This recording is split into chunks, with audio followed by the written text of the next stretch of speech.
پوری امید ہے کہ 2019 جو نیا سال آیا ہے یہ صبح کی نوید لے کر آئے گا. کشمیری اپنی آزادی کے لیے جو قربانیاں پیش کر رہی ہیں, جو لازوال قربانیاں وہاں کشمیری عوام دے رہے ہیں, اور ہم پر امید ہیں انشاءاللہ کہ فیوچر میں ہم ہندوستان سے آزاد ہو کر جو ہے پاکستان کا حصہ بنیں گے. اگرچہ 2018 سال جو ہے بھاری رہا کشمیریوں پہ, اس میں ہندوستان پچھلے 70 سال سے جس طرح سے کشمیریوں کی نسل کشی پہ گامزن ہے اور 5 لاکھ سے زائد کشمیریوں کو شہید کیا گیا, اس سال بھی ہندوستان اسی روش پہ قائم رہا اور کشمیریوں کی نسل کشی پہ گامزن رہا, جہاں 375 لوگوں کو شہید کیا گیا, جس میں 10 خواتین بھی شامل ہیں. اسی طرح 1000 سے زائد آپریشن کاروائیاں کی گئی, جس میں تلاشی, محاصرہ اور چھاپے, شب روز کشمیریوں کو تنگ کرنا. یہ ہندوستان کی جو چنچلائی پالیسی ہے اس سے وہ خود جو ہے وہ دنیا کے اندر ایکسپورٹ ہوتا جا رہا ہے. اسی دوران انہوں نے 21 کشمیریوں کو حراست کے دوران شہید کیا, حکومت خانوں کے اندر ان پہ تشدد کیا گیا. اسی طرح سے 34 خواتین بیوہ ہوئی ہیں جن کے شوہروں کو مار دیا گیا ہے. 75 ایسی خواتین ہیں جن کی بہرمتی کی گئی ہے. 78 بچے یتیم ہو گئے ہیں.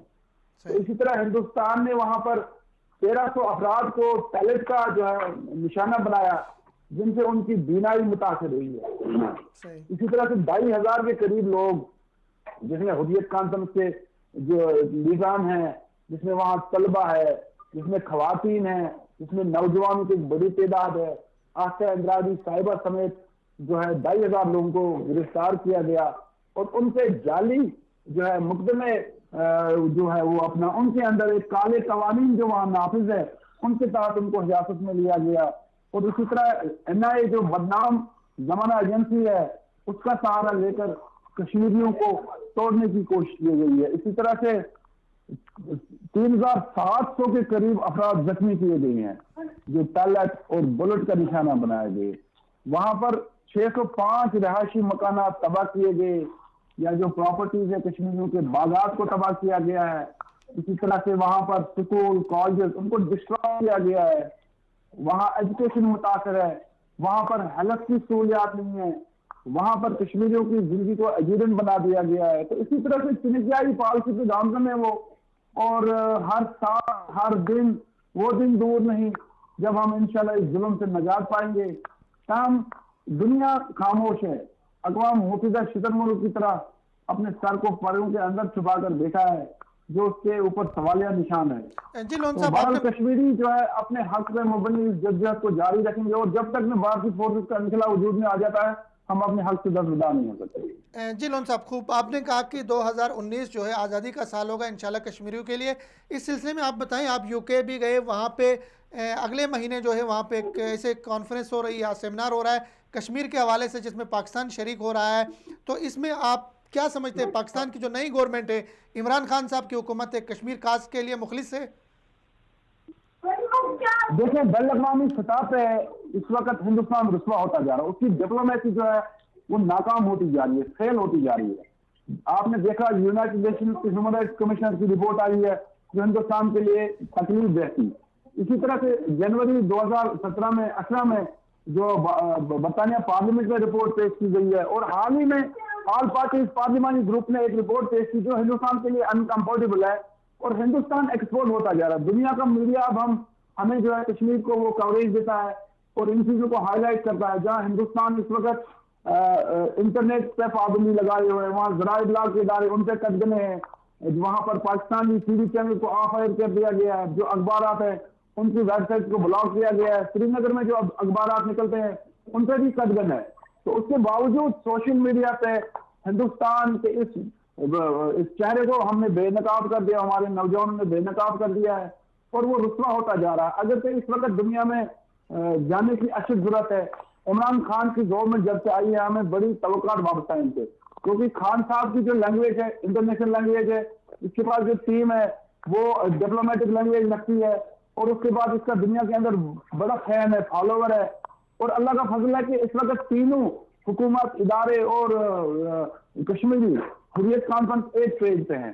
اور اب ہمیں دنیا کے اندر جانا ہوگا جہاں لابی کی ضرورت ہے. OIC کو جو ہے اس وقت ہم نے آگے لانا ہوگا, ان کو رول دینا ہوگا. اس کا یورپی یونین کے اندر جانا ہوگا, اور عنقریب یورپی پارلیمنٹ کے اندر بھی اپنا جو واجد خان صاحب ہیں MEP, وہ ایک قرارداد لا رہے ہیں, اس پہ بھی کام ہو رہا ہے.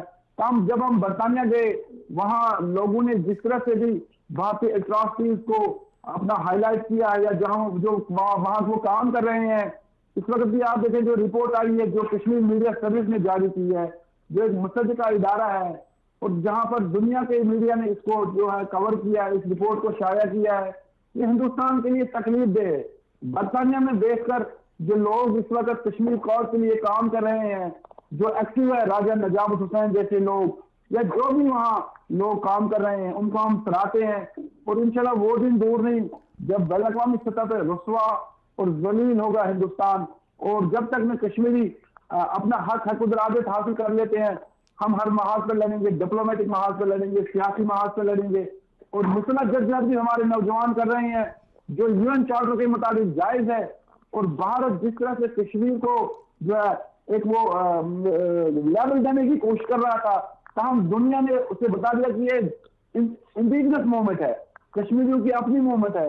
لہذا ہندوستان ہر جگہ فیل ہوتا جا رہا ہے, اس میں مزید آگے بڑھنے کی ضرورت ہے, جہاں میڈیا ہمیں جو ہے ایک اہم رول ادا کر سکتا ہے. پاکستان کا جو ڈیجیٹل میڈیا ہے بدقسمتی سے وہ سویا ہوا ہے, وہ جو ہے غفلت کی نیند سویا ہے. اسے چاہیے کہ وہ ٹاک شو ڈبیٹ کرے جس طرح ہندوستان پروپیگنڈا کرتا ہے پرائم ٹائم میں, اور پاکستان کے خلاف, تاریخ آزادی کے خلاف. تم ہم نے پروپیگنڈا نہیں کرنا ہے, ہم نے حقائق کو سامنے لانا ہوگا, ہم نے اٹراسٹیز کو سامنے لانا ہوگا. جو ہیومن رائٹس وائلیشن ہو رہی ہے مقبوضہ کشمیر میں, اس کو ہم ہائی لائٹ کریں, اتنا ہی کافی ہے.